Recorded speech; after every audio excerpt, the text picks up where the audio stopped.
Hello mga kabarangay, ako si Juan at muli ako nagpapalik para sa ating segment na Alam Mo Ba? Ngayon ay pag-uusapan natin ang panghuli at pinaka-importanting bahagi ng isang subdivision. Ito ay ang perimeter fence. Ang salitang fence ay nanggaling sa makalumang Ingles na fence, na ang ibig sabihin ay defense o protection. Ang mga Greeks ang unang gumamit ng fence upang magsilbing hangganan ng kanilang mga lupain. Ang fence o bakod ay isang struktura upang maging hangganan o closure ng pagmamay-aring lote. Kadalasang gawa ito sa barbed wire, razor wire, kahoy o semento.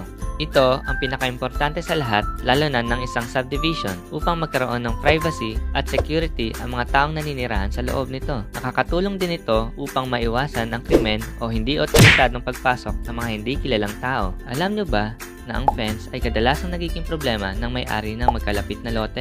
Kaya naman, importante ang pagdetermina ng tamang boundaries ng lupa. Mahalaga din na isaalang-alang ang struktura ng bakod na itinatayo upang masiguro na matibay ito. Dito sa Lumina, ang fence o bakod ay karaniwang gawa sa hollow blocks. 150mm na kapal at taas na 2 metro. Karaniwan itong may disenyo at pinta dahil mahalaga ang aesthetic expectations ng buyers. Nagsisilbi din itong pagkakakilanlan ng subdivision. Mga kabarangay, ngayon ay nakumpleto na natin ang mga bumubuo sa isang subdivision.